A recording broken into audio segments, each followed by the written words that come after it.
Wanita hari ini.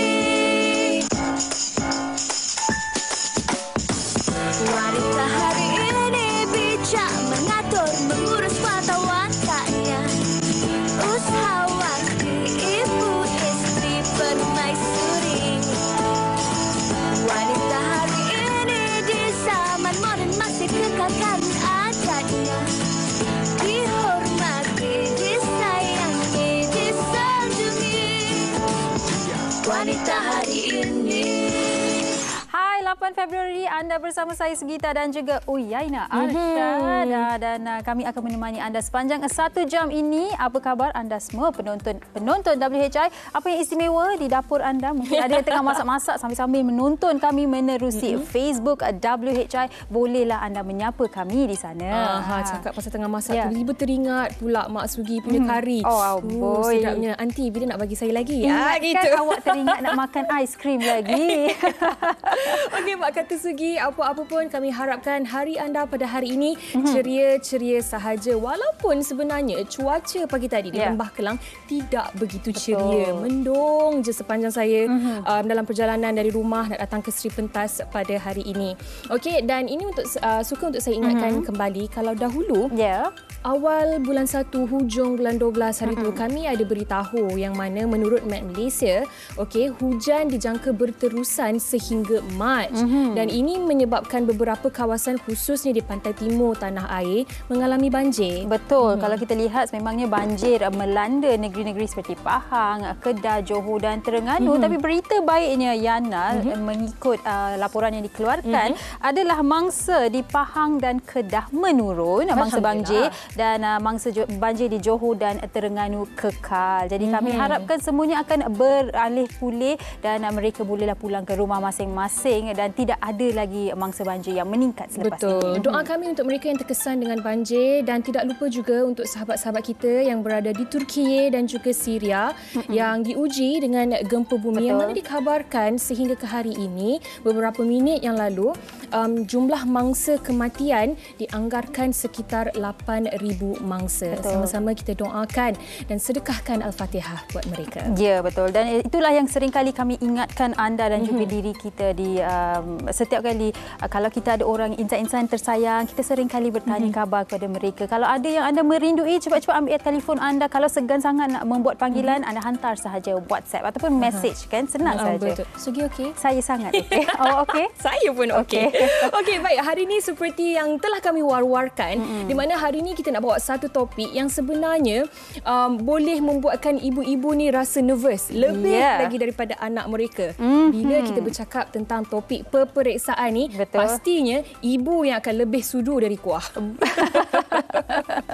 Tak terkata saya bila baca macam tu. Tapi itulah, kadang-kadang anak tu okey je, tak stres. Tapi disebabkan ibu ataupun ayah yang stres, anak tu pula stres. Tapi kami nak dengarkan pandangan anda.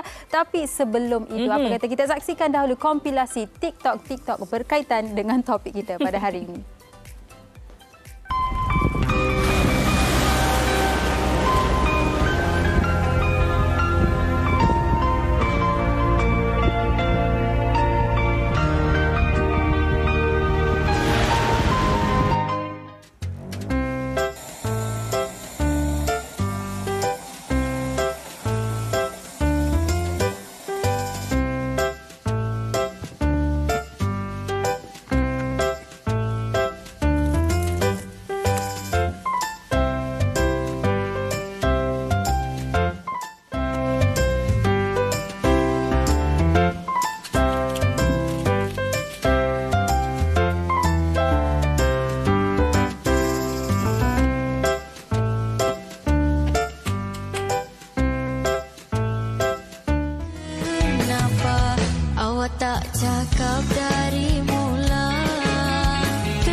Kalau dulu tak ada TikTok tau Yana. Betul. Jadi ataupun Instagram. Jadi mak saya tak adalah buat video. Tapi itulah yang menariknya, anak yang akan menduduki peperiksaan, tapi ibu itu sendiri akan bangun pagi, duduk bersama dengan anak itu, bukannya belajar apa pun, tapi duduk untuk menemani anak itu. Dan kadang-kadang anak tu sebenarnya macam alamak tak naklah belajar pagi-pagi, tapi terpaksa juga, dan itu sendiri boleh menyebabkan anak itu stres. Mungkinlah juga kalau macam saya dulu. Okey, saya SPM tahun 2009. Okey, tapi sebelum tu macam UPSR ke PMR ke, dan saya ada 4 orang adik-beradik. Untuk keempat-empat anak ibu saya ni, termasuklah saya sendiri, Umi dia akan solat hajat, akan baca Yasin, sediakan makanan yang sedap-sedap untuk kami. Lepas tu dia akan kejut kami bangun awal dan sebagainya. Dan ada satu perkara yang daripada saya kecil sampai sekarang ni saya tak boleh lupa adalah di hari waktu peperiksaan tu, hari periksa tu, hari exam tu, Umi akan pesan sebaik sahaja kita keluar daripada rumah di dalam kereta, dia akan cakap jangan cakap dengan siapa-siapa, kunci mulut sampai habis peperiksaan. Maksudnya tak boleh bercakap dengan mak awak sekali? Tak boleh. Maknanya lepas dia dah salam dia tu, okey dah, bye-bye. So duduk sepanjang hari peperiksaan tu tak boleh bercakap dengan siapa-siapa. Fokus ke kertas peperiksaan. Mungkin itu juga boleh menenangkan awak kan? Awak rasa tenang tak masa tu? Tenang juga. Tapi waktu tu kenapa tak dicakap ni? Kenapa tak dicakap ni? Okey. Baik. Kita sebenarnya dah ada komen masuk. Sebenarnya ini semalam. Komen yang dikongsikan semalam. Poster WHI. Hairuzanariah Hamim berkata, bukan stres rasanya. Cuma risau nak pastikan kesihatan dia baik sepanjang peperiksaan. Keperluan semua cukup. Bab keperluan tu mestilah diorang ingatkan. Pensel dah bawa ke? Pen dah bawa ke? Mana pensel biasa sekotak tu bawa. Kalau kita dah cukup, bagi kawan kita dan sebagainya. Dan kami nak dengarkan apakah pendapat anda, pandangan anda. Adakah anda jenis yang stres ketika anak-anak anda menduduki peperiksaan? Ataupun dulu, masa anda sendiri menduduki peperiksaan, ibu ataupun ayah anda yang stres membuatkan anda pun stres. Alamak, tu macam it runs in the family. Okey, kongsikan pandangan anda bersama kami di Facebook Wanita Hari Ini TV3 dan juga follow kami di akaun Instagram dan juga TikTok WHI TV3. Okey, kita nak berehat seketika. Betul. Kita akan kembali selepas ini di Wanita Hari Ini. Wanita Hari Ini. Wanita Hari Ini. Kembali bersama kami di Wanita Hari Ini untuk topik anak ambil peperiksaan, ibu yang stres. Dan tanpa membuang masa lagi, elok kalau yang nak perkenalkan tetamu kita di studio. Pertama sekali kita bersama dengan Puan Syarirah Sharif. Apa khabar? Sihat, Alhamdulillah. Ibu kepada 4 orang anak. Ya. Anak sulung bakal menduduki SPM tahun ni. Ya, calon SPM. Nervous. Okey. Dan kita juga bersama dengan Profesor Madya Dr. Zuraidah Abdullah yang merupakan Profesor Madya di Jabatan Pengurusan, Perancangan dan Polisi Pendidikan Fakulti Pendidikan Universiti Malaya. Apa khabar, Prof? Baik, Alhamdulillah. Sebelum tu saya nak ucapkan terima kasih kepada Wanita Hari Ini menjemput saya ke sini. Terima kasih kembali kerana sudi bersama kita dan penonton Wanita Hari Ini. Tetapi tetamu kita bukan 2 orang sahaja. Sugi, siapa bersama dengan Sugi di sana? Ya, selamat tengah hari Doktor dan juga Puan Sherry. Bersama saya adalah Chef Siti Zawia Sabli yang akan menunjukkan kepada kita antara menu-menu sihat lah. Katanya ada wrap dan sebagainya yang ingin dikongsikan, Yana. Tapi Yana, sabar. Kita bagi suspense dulu apa antara resepinya. Kita terus bersama dengan Doktor dan juga Puan Sherry dahulu. Oh, tak sabar tu sebab saya kalau waktu zaman belajar dulu, kalau Umi saya buat rap tu, paling seronok tu. Laju tu memang sedap tu. Okey, tapi hari ni kita nak bercakap dari sudut pandang yang besar sebenarnya. Anak-anak yang duduk exam tapi ibu yang stres lebih. Kenapa tak ada ayah ya dalam topik ni kan? Tetapi tak apa, mungkin Prof boleh mulakan mukadimahnya. Kenapa kalau anak-anak kita menduduki peperiksaan, kita sebagai ibu ni, kita yang merasa risau yang lebih. Kita yang rasa nervous yang lebih daripada anak. Kalau dari segi bab, katalah buku sejarah, bab 1 sampai bab 10, kita lebih tahu daripada anak kita. Mungkin Prof boleh berikan pandangan. Baiklah. Soalan yang sangat-sangat yang saya rasa ditunggu-tunggulah. Yang kalau kita lihat, saya sebagai bukan saja sebagai ahli akademik ya, tetapi saya melihat saya sebagai ibu. Kalau kita topik hari ini ya, bila kita kata anak yang ambil peperiksaan, ibu yang stres. Jadi saya nak ubah sedikitlah.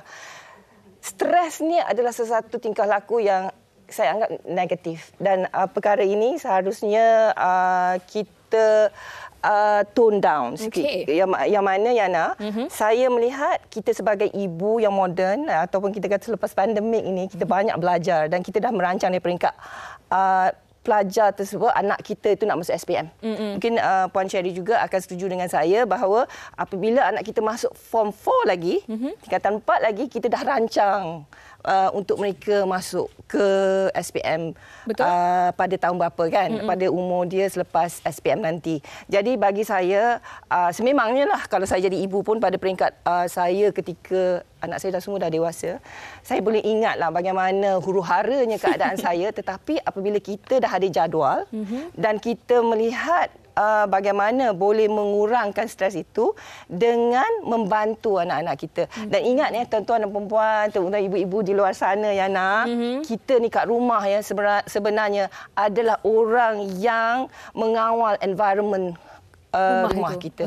Kalau kita dalam keadaan yang stres, apa lagi dengan anak-anak kita? Lagi streslah dia. Sebenarnya dalam hal ini, kalau kita membicarakan tentang topik ini, kita ya sebenarnya oranglah, kita kata ibu yang menenangkan, yang kita tahu kebolehan dan kemampuan anak-anak kita. Kita bantu, kita sokong, kita beri apa sahaja yang boleh kita berikan sokongan kepada anak-anak kita untuk meneruskan perjuangan mereka. Kalau kita nak stres, kita stres senyap-senyap. Jangan sampai anak kita tahu yang kita stres, mereka nak duduk berkebiasaan. Okey, terima kasih Prof. Mungkin Puan Sherry boleh kongsikan juga kan. Kalau nak dibandingkan ibu-ibu zaman dahulu yang mana waktu tu ada UPSR, PMR waktu tu ataupun PT3. Tetapi sekarang ni di tahun 2023 UPSR dah tak ada. PT3 pun dah tak ada. Satu-satunya peperiksaan besar yang anak-anak kita akan duduki adalah SPM ataupun STPM ataupun STAM. Okey, mungkin Puan Sherry boleh kongsikan juga apa sebenarnya antara kerisauan ataupun ritual yang dilakukan oleh Puan Sherry untuk anak-anak, khususnya anak sulung yang nak duduk SPM ni. Ya, bercakap mengenai stres kan. Terus terang saya cakap, saya pun tak stres sebenarnya. Saya rasa yang stres ialah anak saya.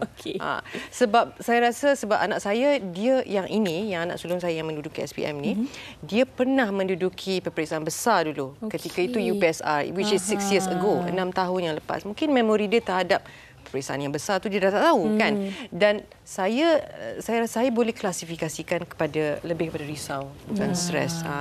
Saya risaukan bila dia belajar sendiri, bila dia menelaah pelajaran sendiri, adakah dia absorption dia terhadap apa yang dia belajar tu, adakah dia memahami. Sebab anak saya, untuk saya kongsi, anak saya yang menduduki SPM ni ialah separa autism. Jadi dia mempunyai, sedari kecil dia lewat bertutur, dia ada masalah komunikasi, dia ada masalah sosial.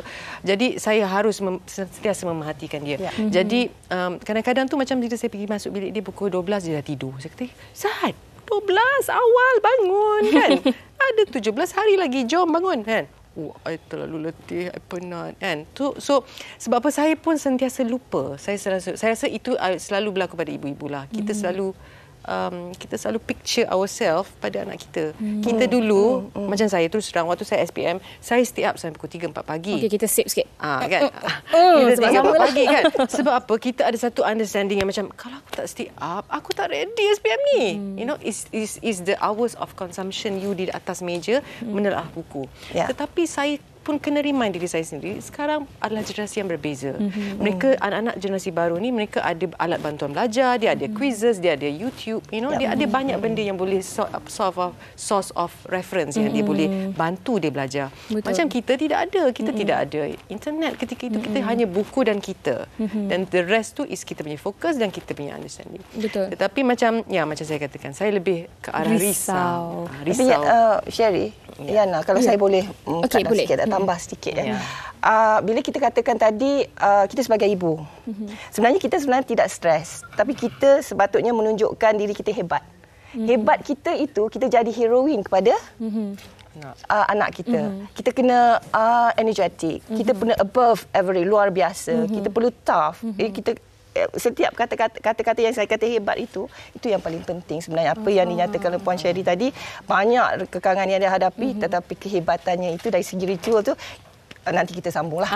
Betul. Sekejap lagi kita nak tanya antara ritual yang dilakukan yang sepatutnya mungkin ibu-ibu boleh jadikan sebagai orang kata inspirasi dan panduan kepada mereka juga yang tak pernah terfikir sebelum ni. Sepatutnya saya lakukan ini kalau anak saya nak menduduki peperiksaan. Tapi kan seperti yang kita dah janjikan tadi, hari ini kita bukan berdua sahaja tetamu, tetapi Sugi, apa rap pertama yang nak dikongsikan tu? Silakan. Saya kena tanya Puan Chef Siti Zawiyah. Chef, okey, saya nak tanya Chef dahululah. Chef ada berapa orang anak, Chef? 4 orang. Okey, 4 orang anak kesemuanya dah habis sekolah? Dah habis belajar. Dah habis belajar di sekolah. Okey, Chef dulu masa anak-anak mengambil peperiksaan, Chef sendiri stres ataupun tidak? Stres juga. Stres juga. Okey, antara yang Chef stres, adakah berkaitan dengan sarapan pagi mereka? Ya. Ya, stres ya. Okey, jadi kalau kita nak bantu ibu-ibu di luar sana, Chef, apakah antara sarapan atau menu sarapan pagi yang berkhasiat yang boleh disediakan, Chef? Silakan, Chef. Okey. Yang pertamanya kita nak buat apa ni, Chef? Wrap tortilla wrap fruit lah. Fruit. Okey, buah-buahan. Diana suka ni, buah-buahan ya. Saya memang suka. Okey, ini basic kita beli tortilla ni kat pasar raya. Lepas itu kita masukkan apa tu, Chef? Ini ada apa? Madu Madu. Oh, madu. Madu ni pun membantu jugalah kan. Baik. Sebab ada antara anak-anak di rumah ni, dia tak suka makan sarapan pagi tau, Yana. Sampai kena paksa baru mereka akan makan sarapan. Kadang-kadang itulah payah buat ibu-ibu di luar sana nak fikirkan apalah yang boleh diberikan supaya mereka ni betul-betul makan, ada tenaga untuk mengambil peperiksaan dan meneruskan hari-hari mereka. Okey, ini coklat. Coklat spread. Okey, kalau mungkin ada yang tak nak gunakan coklat, bolehlah skip kan, Chef? Betul? Boleh. Yang lain juga kan, cheese ke kan. Okey, baik. Dan saya sempat juga, Yana, tadi sambil-sambil mendengar perkongsian daripada Puan Sherry dan juga Prof, saya membaca komen-komen di Facebook. Okey, yang ini saya memang tergelak bila baca ya. Salmiah Ismail berkata, saya sendiri yang nangis bila anak-anak lihat buat revision sebab saya pun kena study sama-sama. Anak-anak relax je. Tapi dah habis exam tu heaven sangat. Yang ini Cahaya Gembira. Wow, dia rasanya sampai uni mak dia sepatutnya ingatkan dia sebab teringat masa zaman di UM, cuak dan stres punya pasal patutnya bawa masuk IC tapi saya bawa masuk kad bank. Rasanya sebab itulah mak-mak kita stres, takut kita tertinggal slip peperiksaan. Orang kata benda-benda yang diperlukan untuk peperiksaan. Okey, ni dah masukkan pisang, banana. Yang tu apa ni, Chef? Ni almond almond. Okey, badam, strawberry. Biasanya guna buah-buahan yang boleh tahan lama sedikit lah kan. Okey, baik. Chef, saya biasanya kan kalau kat rumah saya masukkan sekali peanut butter. Ya, boleh juga. Kan? Kalau mereka di rumah ada peanut butter, nak masukkan peanut butter boleh. Kan?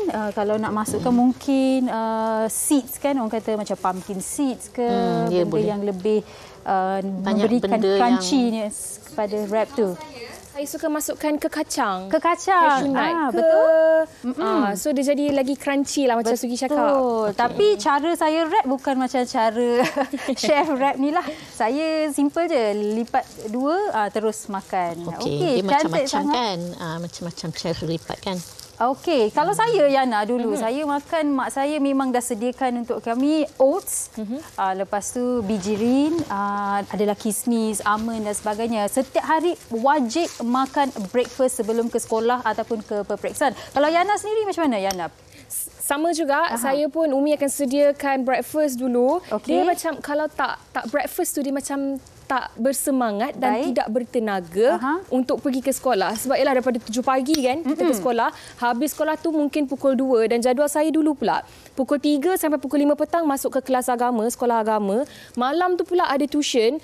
Jadi apa yang kita makan daripada pagi tu sebenarnya sangat-sangat penting untuk memastikan yang kita ada tenaga dan juga mindset kita pun rasa macam bersemangat. Okey, memandangkan chef dah siapkan satu ni, kamera ada ke di hadapan saya? Okey, saya nak cuba yang ini sebab semua yang ada di dalamnya buah-buahan saja. Chef, saya makan ya, Chef? Boleh. Sedap. Yang ni kalau bagi budak-budak yang pergi ke kindergarten pun mesti mereka akan makan sebelum ke taska mereka. Okey, Chef, saya letak sini dulu. Saya nak tanya kepada Profesor Doktor mungkin. Alamak, Yana, awak tanyalah. Banyak sangat makanan dalam mulut saya. Awak nak kongsi dengan saya sampai hati. Okey, Prof, kalau kita bercakap dari sudut pemakanan pula. Okey, adakah ibu-ibu macam saya dulu pun, ibu saya akan pastikan kalau kita orang ada peperiksaan kan, dia akan masak yang sedap-sedap supaya sebelum pergi sekolah tu, sebelum menduduki peperiksaan tu, dia akan cakap, okey, balik sekarang ada kari ayam, ada sambal belacan, jawab exam baik-baik, okey? Adakah benda ni juga penting sebenarnya untuk ibu-ibu memastikan anak-anak mereka ada satu jenis motivasi, ada satu jenis orang kata sesuatu yang mereka akan look forward tu apabila sesudah habis peperiksaan tu. Dari segi pemakanan macam mana, Prof? Saya rasa pemakanan itu macam kita bagi macam insentif lah kan. Kita kadang-kadang terutama kita saya nak balik pada diri saya yang bekerja ya. Kerja kita terlalu kadang-kadang kita back to back. Terus sibuk ya. Jadi bila ketika anak kita yang nak ambil exam ni, saya ambil cuti. Okey. Saya ambil cuti ikut kepada exam mereka kerana kita nak sediakan makanan ni. Okey. Dan sebelum itu, sebelum masa kita dah tahu daripada mula tingkatan, sebenarnya mula daripada skor rendah lagi, kita dah mula dengan makanan-makanan seperti untuk otak kan. Kita ke kacang, kita berikan kismis, kemudian kita bagi kurma. Itu merupakan salah satu makanan-makanan sunnah yang memang kita nampak ada dia punya keberkesanannya. Dan malah anak-anak saya yang mana berada di sekolah asrama penuh ya, kita tolong bantu PIBG ya, bantu belikan kadang-kadang 1 lori ya dengan kismisnya. Dari makan-makanan ini sebenarnya memberi bantuan sedikit sokongan kepada anak-anak kita. Kita kata kita sokong mereka. Dan seingat saya satu lagi, kalau kata Yana belajar sehingga pukul 3 pagi. Kalau saya tidur pukul 8 dulu ya, zaman saya ya. Pukul 8 dan kita bangun pukul 12 sampai pukul 5 pagi kita akan study lah. Dan satu yang saya lihat, ibu saya bukannya ibu yang ada education, tetapi satu ya, melihatkan bagaimana dia support. Itulah yang saya lihat hebatnya ibu saya. Dia boleh dalam masa pukul 3 pagi, 4 pagi dia bangun dan dia bancuhkan Milo. Dia bagikan air. Yang which is saya tak mengharapkannya. Tapi bila diberikan tu, saya nampak bahawa di situlah sentuhan seorang ibu. Ya, dan selain daripada itu saya nampaklah bahawa setiap kali masa-masa peperiksaan ya, dia telah meminta agar dan malah bapa saya ya meminta agar anak-anak dia slow down. Ya, no more TV, no more yang menggembirakan. Kita kena respect kakak kita, abang kita sedang melalui peperiksaan. Jadi sokongan antara satu sama lain. It's not only pemakanan tu memanglah kalau kita tengok masa peperiksaan inilah masa-masa yang kita dapat makanan yang sedap-sedap. Best-best. Yang best-best. Ya. Saya suka apa yang Prof kongsikan tadi tu. Mungkin ini sebenarnya secara tak langsung ada tips-tips tersembunyi yang Prof dah berikan kepada kita. Kalau macam saya waktu sekolah rendah, masuk ke sekolah menengah, stay up sampai pukul 3 pagi. Tetapi bila dah masuk ke universiti, cara saya belajar tu pun dah berbeza sedikit.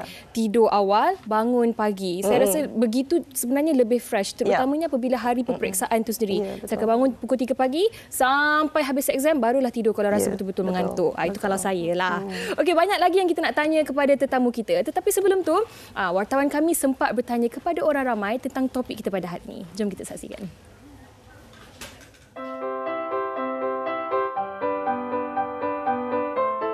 Saya setuju zaman sekarang kalau anak nak exam, ibu bapa paling stres. Macam seolah kita yang nak periksa. Sebab kalau kita tak tumpu dekat anak-anak, mereka lagi leka. Kalau kita tak pantau diorang lagi leka. Tahap apa benda yang diorang buat kat rumah. Kalau dulu mak bapak saya macam itulah. Biasa tu saya nak exam, dia akan buat doa selamat ke, dia akan baca Yasin ke malam tu. Bagi saya betul lah. Macam mak ayah ni, dia persiapan dia lagi stres sebenarnya daripada anak-anak sendiri. Macam anak-anak macam saya dulu pengalaman, kita tak adalah nak study mana, tapi preparation untuk mak ayah ni, solat hajat, macam hantar tuition, malam pun kena study. Macam paling lewat pukul 11 tu memang kena habis lah kan. Itu paling lewat lah biasanya. Itu preparation dia lah. Macam kita ni just cool down lah. Macam esok exam lah. Hari ni macam tak sedih. Main-main lah. Memang betul mak ayah akan risau anak ni boleh jawab ke tidak. Lepas tu kan bila nampak kadang-kadang asyik layan game je dekat rumah, bila time dia study apa semua kan. Itu yang membuatkan mak ayah stres tau. Tapi sebenarnya kita sebagai parents wise rasa jangan terlebih-lebih sangat. Sebab kadang-kadang bila kita jadi macam tu, anak akan bertambah stres. Macam dia mungkin ada rasa stres tu tapi dia tak tunjuk. Tapi bila dia nampak mak ayah dia macam tu, dia akan jadi macam, sebenarnya kita ni boleh kan. Dan kita mak ayah kena percayalah anak-anak kita sebenarnya boleh buat. Saya suka apa yang Kak Haiza kongsikan tadi. Dia kata kadang-kadang bila ibu dan bapa ni terlalu stres dan ini secara tak langsung memberikan stres pula kepada anak-anak. Dahlah stres nak jawab peperiksaan, stres lagi nak tunggu keputusan nak keluar. Ibu bapa pun streskan mereka juga kan. Tetapi macam tadi kan saya kongsi tentang pengalaman saya sendiri. Daripada pagi pergi ke kelas sekolah kebangsaan, petang pergi ke sekolah agama, malam ada tuition pula. Kalau saya tengok balik waktu itu, saya okey, saya seronok untuk pergi ke kelas dan sebagainya. Tetapi semestinya setiap anak-anak itu mempunyai keupayaan yang berbeza. Macam mana sebenarnya Puan Sherry melihat situasi ini untuk memastikan walaupun jadual anak tu penuh, daripada sekolah agama ada tuition lagi dan sebagainya, tetapi tidak overwork mereka sehingga kan membuatkan mereka ni rasa stres dan langsung tak nak belajar dah. Macam mana? Apa yang dilakukan? Macam seperti anak saya memang bila pulang balik ke sekolah tu memang kita saya uruskan transport, dan bila every time dia pergi tuition, saya akan suruh dia jalan kaki. Saya cakap, Zat, jalan kaki pergi tuition sebab saya nak dia regulate dengan nature. Dia kena ada environment yang berbeza luar daripada rumah. So dia akan berjalan pergi ke tuition sebab saya selalu beringatkan dia, Zat, it's okay. Setiap langkah you pergi menuntut ilmu tu semua pasti ada imbuhan. Saya selalu cakap macam tu ke anak saya. It's okay, Allah nampak apa you buat. You berjalan di tengah panas. Kan? It's okay. Kan? So dia sentiasa macam, kadang-kadang dia offer, tak apa lama I jalan. So saya rasa itu satu cara dia bersendirian dan dia dengan muzik dan dia berjalan. Itulah masa dia untuk dia tenang. Sebab di rumah saya pun memang stres sebab saya menjaga anak saya yang special, yang anak saya yang bongsu tu dia memang autism yang kategori yang berbeza. Jadi kadang-kadang tu saya tidak dapat lari daripada nak memanggil Zat untuk bantu. Zat, boleh tak tengokkan adik Jad nak masak, that kind of thing. So sekarang ni lah fasa yang paling letih lah bagi saya. Penat sedikit kerana saya terpaksa beri ruang kepada Zat untuk dia fokus untuk SPM dan saya kena 100% jaga adik dia yang autism. Okey, baik. Dan sekarang ni, maaf ya Prof, saya tanya kepada Prof. Dan sekarang ni sedang menduduki peperiksaan kan? Ya, dia selesai oral semalam. Hari ini cuti lah. Sampai Mac nanti, betul. Jadual peperiksaan tu kan. Nervous lah bila ingat balik kan. Berhari-hari kita tunggu untuk jawab peperiksaan tu. Baik, menarik juga apa yang Puan Sherry kongsikan tadi Prof. Sebab kita sebagai ibu ni, kita nak yang terbaik untuk anak-anak kita. Jadual yang kita susun daripada pagi, tengah hari, petang sehingga ke malam tu kadang-kadang kita tengok wow penuh betul, tetapi keupayaan dan kemampuan mereka mungkin berbeza-beza. Mungkin ini Prof yang boleh kongsikan, kalau ada dalam kalangan ibu bapa di luar sana yang terlalu memikirkan untuk memenuhkan jadual anak-anak mereka sehingga membuatkan anak-anak ini letih, tidak ada time out, mereka sendiri dah burn out, tak larat dan sebagainya. Apa sebenarnya yang boleh dilakukan? Ada hari day off ke macam mana? Macam kita kalau kerja ada cuti kan? Adakah mereka pun perlu ada cuti dari pelajaran? Kalau bagi saya lah, sebagai seorang ibu, seorang bapa, dia perlu duduk bersama-sama dengan anak-anak dia, tengok jadual dia, dan kita kena tahu. Kita pun kalau terlampau overwork kan, kita akan stres. So bagi saya sekarang ni ibu bapa telah nampak lebih terbuka dan mereka juga telah educated lah kan dalam hal ini. Peluang-peluang untuk memberikan sedikit masa kepada mereka. Yang itu yang saya cuba fikirkan pagi tadi.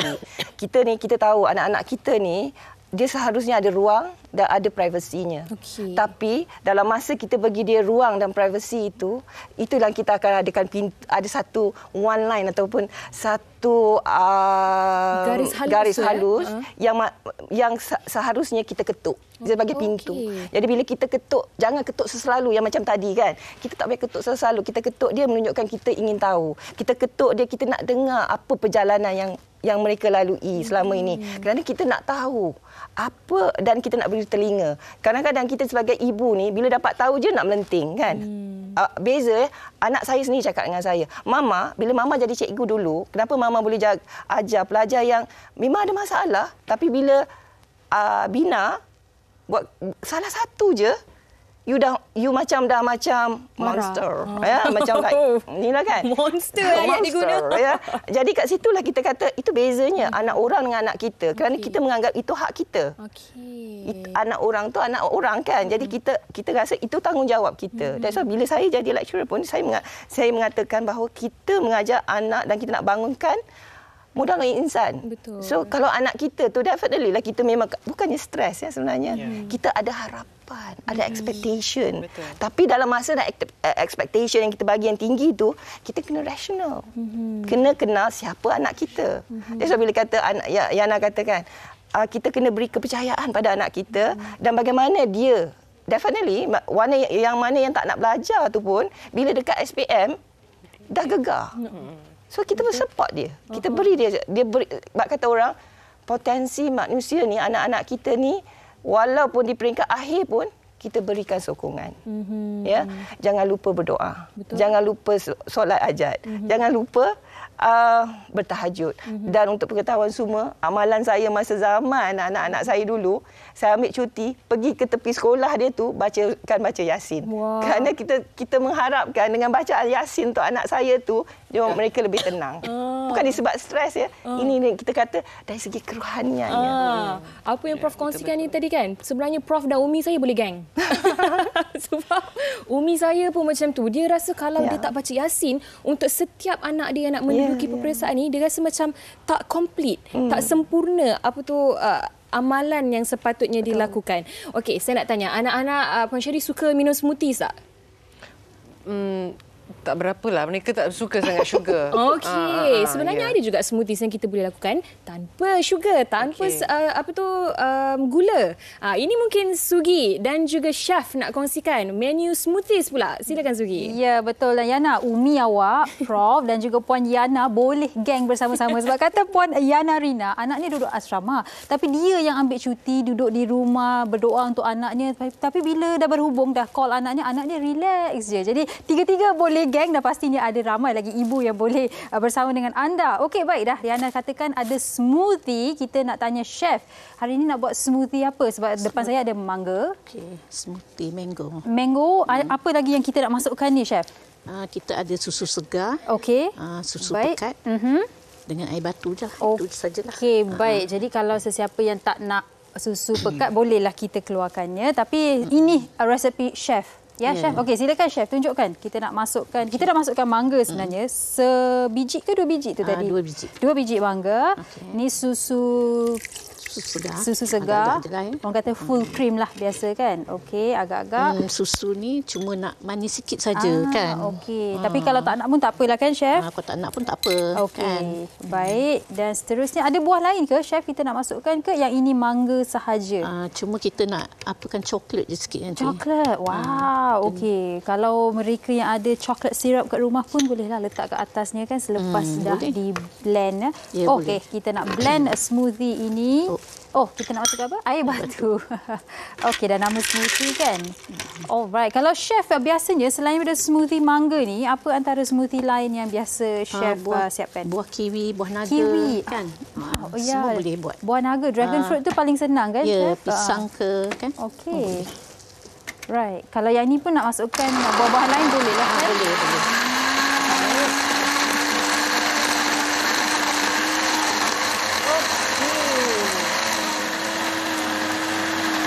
Kalau dengan mangga ni, kombinasi buah yang ada di hadapan ni, kalau nak masukkan strawberry tu boleh juga. Okey, baik. Mungkin ada yang nak masukkan strawberry ke pisang ke, senang kan kerja habiskan buah-buahan kat sini. Okey, dah siap. Tak apa Chef, saya cuba yang ini sahaja, mangga bersama dengan coklat. Dan mungkin sambil-sambil saya cuba ni, Chef boleh tunjukkan yang tadi tak sempat nak tunjukkan tu. Wrap menggunakan ayam dan sayur-sayuran yang berwarna-warni seperti pelangi. Biasa orang kata eat your rainbows. Ini buat ni dulu ke? Boleh Chef? Oh, coklat tu kita hias kat tepi tu ke? Ya. Okey. Faham. Saya nak try boleh ke, Chef? Walaupun tak adalah secantik yang Chef akan buat, tapi saya boleh cubalah. Saya yang minum cantik tu. Okey. Baik, Yana, awak tengok je lah ya dari sana. Okey, saya cuba. Live session pula saya hari ni. Tapi Doktor dan Puan Sherry, hari tu rakan saya dah banyak dia cuba makan aiskrim dan sebagainya. Hari ni turn saya lah pula. Macam mana Sugi? Sedap. Jangan lupa kawan ya. Saya simpan sikitlah untuk awak ya. Okey, baik. Mungkin kita boleh teruskan perbincangan dengan Doktor dan juga Puan Sherry. Saya suka tadi bila Yana kaitkan yang ibu-ibu ni, adakah mereka terlalu stres disebabkan mereka yang aturkan jadual anak-anak dan seterusnya menyebabkan burnout pada anak-anak. Dan mungkin saya nak tanya doktor, adakah ibu-ibu ni, okey, mungkin ada yang komen katanya ibu-ibu ni bukannya stres, mereka risau mengenai kejayaan anak-anak di masa hadapan. Patut ke ibu dan ayah fikirkan begitu jauh sehingga kan nak fikir lepas SPM mereka nak masuk universiti dan sebagainya, dan dia dah mula stres masa anak tu dah 6 tahun, 7 tahun. Peperiksaan biasa je kat sekolah je. Mungkin Dr. Prof boleh kongsikan pendapat Prof sendiri. Okey, Sigi. Sebenarnya kita bukan stres, bukan yang risau. Kita nak melihat bahawa ke mana arah anak-anak kita. Okey, anak kita ni nak ke mana. Dan kita rancang, kita bawa dia, kan? Tak, kalau saya tanya Yana pun, Sugi, selama ni pernah tak dia fikirkan bahawa ibu bapa you akan berada di sini. You akan bekerja di TV3. Tak mungkin kan? Jadi dalam hal ni sebenarnya yang paling penting bagi saya, SPM itu menentukan kejayaan untuk anak itu untuk dia berada di dunia sebenar. Okey. Ya? Bagi saya lah, itu yang penting. Dan oleh itu kita rancang. Tak perlu kita stres. Dalam hal ni perancangan yang kita beri mestilah ada A, ada B, ada C. Betul? Ya. Kenapa mesti ada satu saja?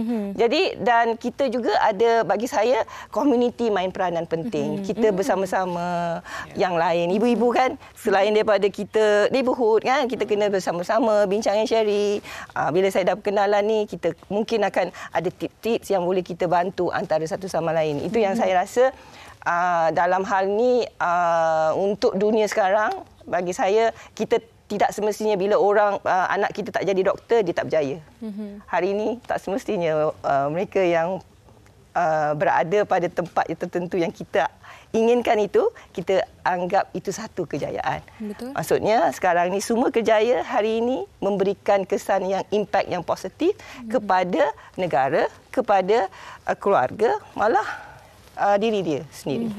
Dan sebenarnya sokongan daripada ibu bapa tu sebenarnya yang sangat-sangat penting. Macam saya teringat saya sendiri juga, ibu saya dia tidak pernah menetapkan ataupun mengaturkan apa setiap anak-anaknya harus jadi. Okey, abang saya yang sulung jadi doktor ke, abang saya nombor 2 jadi juruterbang ke, kakak saya jadi guru ke, saya yang sepatutnya jadi peguam tapi jadi pengacara lah pula. Tidak pernah sekalipun dia menetapkan dan mengaturkan benda itu. Apa sahaja yang anaknya nak jadi, dia berikan sokongan sepenuhnya kepada kami. Dan mungkin ini juga yang kita perlu titik beratkan, Puan Sherry. Kalau kita bercakap tentang stres, risau, kemudian sokongan. Dia semua bermula dengan S.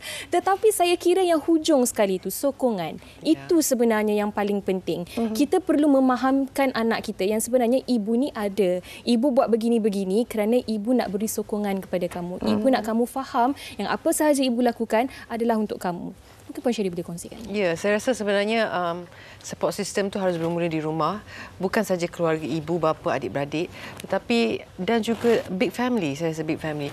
Macam seperti contoh, anak saya ni ada lagi 2 anak saudara saya, which is anak kakak saya dan anak adik saya juga akan menduduki SPM sekali dengan anak saya. Jadi bertigalah cucu mak saya ni yang akan menduduki SPM. Tetapi bagusnya keluarga saya ini kerana mereka tidak pernah membeza-bezakan, tidak pernah beri pressure pun. Itu adalah benda yang positif. Saya rasa mesti semua orang ada group family yang besar kan, dan mungkin akan sentiasa berbicara mengenai benda-benda ini semua yang akan in a way akan memberi impact yang berbeza. Betul. A little bit pressure to the candidates anak-anak kita ni. So saya rasa bermain peranan lah keluarga besar dan juga rakan-rakan yang lain. Dan seharusnya kita kena check and balance anak kita. Kita kena counter check dia selalu. Macam saya selalu bila anak saya balik, Zat, okey Zat. Okey Ma. Okey, alright. You okey. Saya selalu memberi kata-kata begitu. Macam, okey Zat, sikit lagi Zat. Pecutan terakhir Zat. InsyaAllah. Saya selalu tepuk-tepuk belakang dia kan bila dia baca buku. Jadi itulah yang saya buat. Dan saya rasa selain pada itu, bapa pun memain peranan macam suami saya. Suami saya seorang yang cool. Dia bukan jenis yang it's not, kita faham seperti kan, ramai kaum bapa-bapa di luar sana selalu cool kan, support daripada jauh. Tetapi father ni dia lain. Betul. Cara dia approach dia pun berbeza kan. So bila husband saya hantar anak saya sekolah, so bicaranya pun berbeza. So sometimes touching dengan dad tu lain dengan mom kan. Yang penting kita cuba untuk berkomunikasi dengan anak kita. Kita kena check selalu. Are you okay? Itu paling penting sebenarnya. Betul. Dan sedikit mungkin Prof boleh tambah sebelum kita bersama dengan Sugi untuk konklusi perbincangan kita pada hari ini kan Prof. Mungkin ada ibu bapa yang terlalu stres sehingga dia cuba untuk banding-bandingkan anak dia dengan anak orang lain. Sebagai contoh, kau tengok anak Pak Long kau tu, SPM dia 5A, PMR dia 8A. UPSR dia 5A, PMR dia 8A. Dia punya SPM pula straight A's. Kau tak nak ke jadi macam tu? Sebenarnya benda ni sihat ataupun tidak? Dan bagaimana sebenarnya kita nak memberi semangat dan motivasi kepada anak kita tanpa perlu membanding-bandingkan? Seringkasnya Prof, silakan. Ringkas ya. Susah nak cakap kerana perkara ni sebenarnya terkait dengan diri saya. Kerana masa ketika itu, ni tengah cakap, kena cakap cepat ya. Yang menunjukkan bahawa bila kita katakan ya, saya ada cousin saya ada 4 orang, 5 orang ambil SPM. Bila 5 orang ni nak tunjuk yang dia ni excellent. Dan menyebabkan ada di antara kita ni akan kata anak dia baik, anak dia bagus, anak ini. Sebenarnya ini pula pada peringkat saya.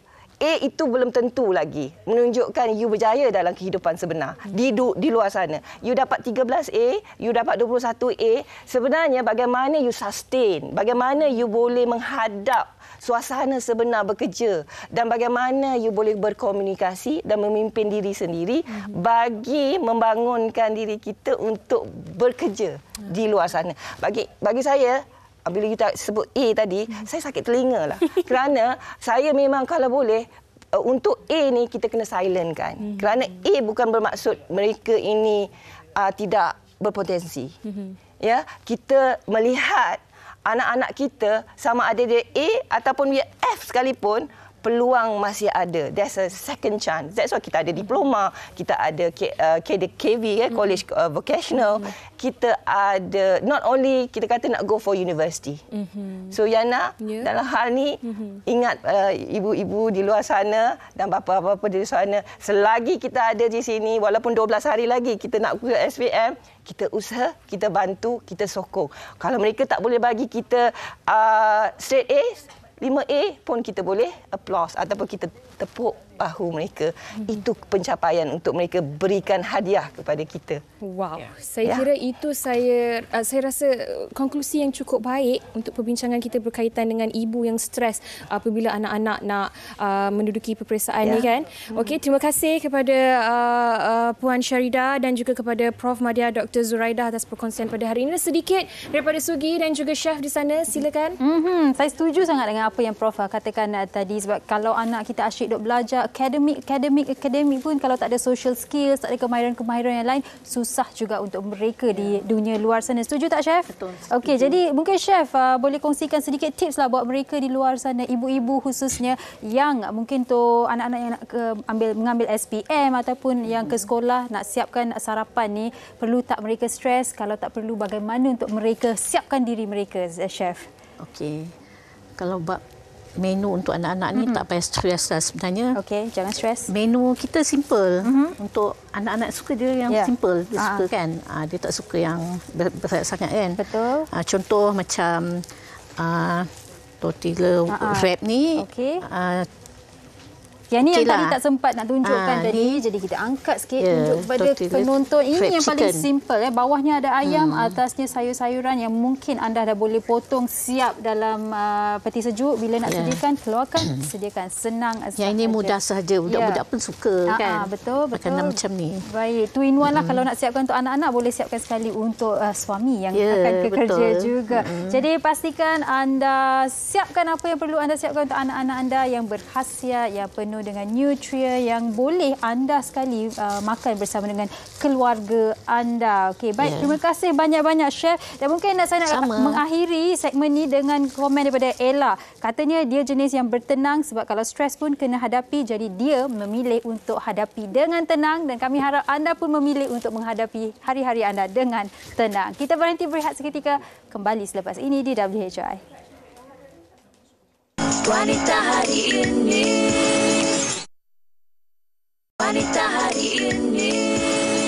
Baik, kembali bersama kami. Alamak, dia dah buat hal Dayana.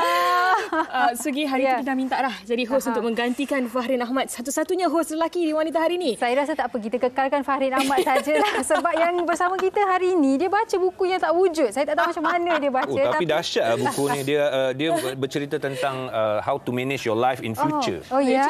Okey. Serius? Tunjukkan dalam. Siapa tak nampak? Tapi tak nampak risau.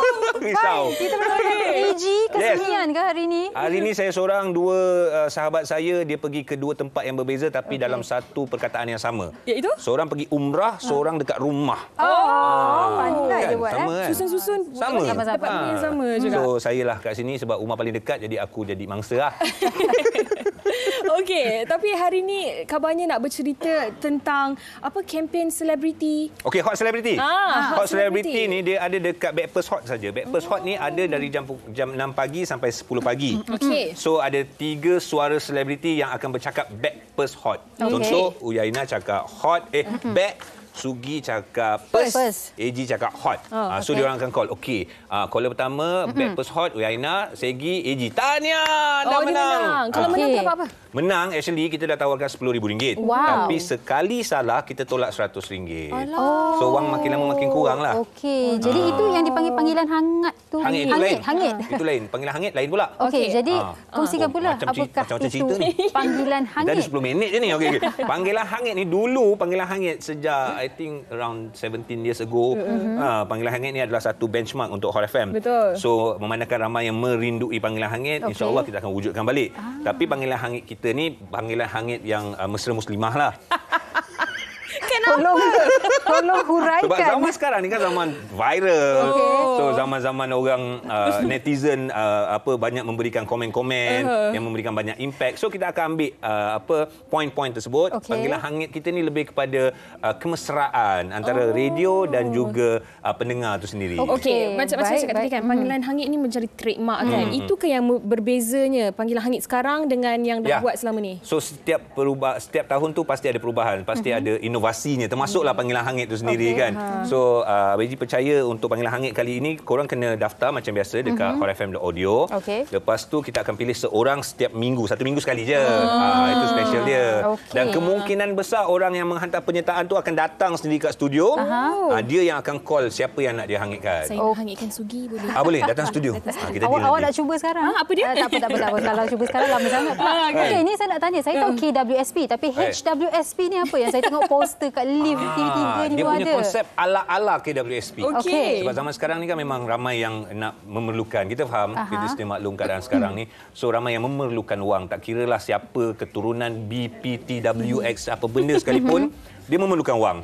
So Hot FM mengambil pendekatan untuk memberikan RM300,000 untuk seorang pendengar yang paling bertuah. RM300,000 dalam tempoh 3 tahun. So 1 tahun RM100,000. Okey. Dia akan dapat secara berperingkat RM100,000, RM100,000, RM100,000 sampai 3 tahun. So kalau nak dihitung-hitung sebulan dia dah boleh dapat RM8,000 lebih kurang. Okey, apa yang perlu dilakukan untuk daftar dekat hotfm.audio juga. Okey. Lepas tu just bagi tahu kenapa dia memerlukan RM300,000 tu. Tak kisahlah atas tujuan apa sekalipun. And then dia once dia dah hantar, kita akan pick nama-nama tersebut. Semua nama kita tak terkecualikan, kita akan letakkan dalam satu tempat special. And then kita akan ambil satu nama tu. Okey. Di pagi hari juga, maknanya dekat Backpast Hot juga kita akan announce nama tersebut dan dalam masa 5 minit orang yang kita announce tu kena call balik. Okey. Kalau dia call balik maknanya dia masuk finale lah untuk merebut RM300,000. Kalau tak call, bye-bye. Okey, baik. Kita nak ucapkan terima kasih kepada AJ. Sudah macam bullet train dia punya laju kan. Tapi saya kira nama Abang AJ, Kak Fauzana, Johan antara nama yang hebat dan besar dalam dunia radio tanah air kan. Selamat maju jaya kita ucapkan. Terima kasih. 3 minit cukup Ikutlah sejam Dan all the best untuk Backpast Hot. Okey, kepada anda jangan ke mana-mana, kita nak berehat ketika terus. Okey, kita jumpa lagi selepas ini untuk Wanita Hari Ini. Jumpa lagi. Wanita Hari Ini. Terima kasih kepada anda yang masih setia bersama kami di Wanita Hari Ini. Sejam dah berlalu, Sugi. Betul. Okey, untuk topik anak ambil peperiksaan, ibu yang stres, ini ada antara komen yang kami nak baca lagi, terutamanya dari Anissa Aisyah. Okey. Dia kata, teringat arwah mak. Sewaktu saya nak ambil exam, mak selalu sediakan secangkir kopi tanpa saya minta.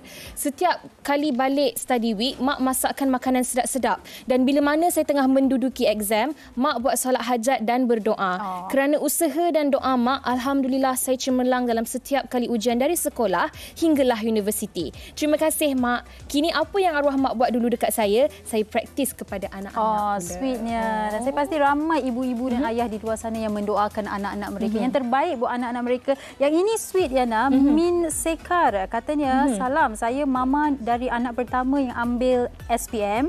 Saya berdoa yang anak saya diberikan ketenangan untuk jawab soalan-soalan, dan saya minta doa dari kru WHI dan tamu dan hos untuk berjaya anak-anak yang mengambil peperiksaan. Amin, Kami mendoakan untuk semua orang. Selamat maju jaya adik-adik. Ya, dan sampai di sini sahaja siaran WHI buat hari ini. Semoga apa jua yang dikongsikan bermanfaat buat anda semua, dan WHI akan kembali esok dengan satu lagi topik perundangan, iaitu rujuk. Okey, mungkin anda ada sebarang perkongsian menarik, kisah hidup, kenalan ataupun diri sendiri yang anda nak kongsikan bersama dengan kami, boleh terus ke laman Facebook Wanita Hari Ini TV3. Tinggalkannya di ruangan komen di bawah, dan jangan lupa juga untuk follow akaun Instagram WHI TV3 dan juga akaun TikTok WHI TV3 Malaysia. Ya, terima kasih kerana bersama kami sepanjang 1 jam ini. Cantik kan saya buat yang ni? Awak yang buat ya? Saya buat, betul saya buat. Okey, apa pun jumpa lagi. Jaga diri. Terima kasih. Bye-bye. Stay safe semua. Bye. Puteri dalam hal jati diri dia, permaisuri kepada si suami, kepada anaknya dia ratu di hati. Tunggak keluarga, kalau bukan dia siapa lagi? Wanita hari ini bijak mengatur, mengurus mata wataknya. Usahawati, ibu istri, permaisuri. Wanita hari ini di zaman moden masih kekalkan adatnya. Dihormati, disayangi, disanjungi. Dia usahawati aliran masa kini, dia penyambung warisan Sri Kandi.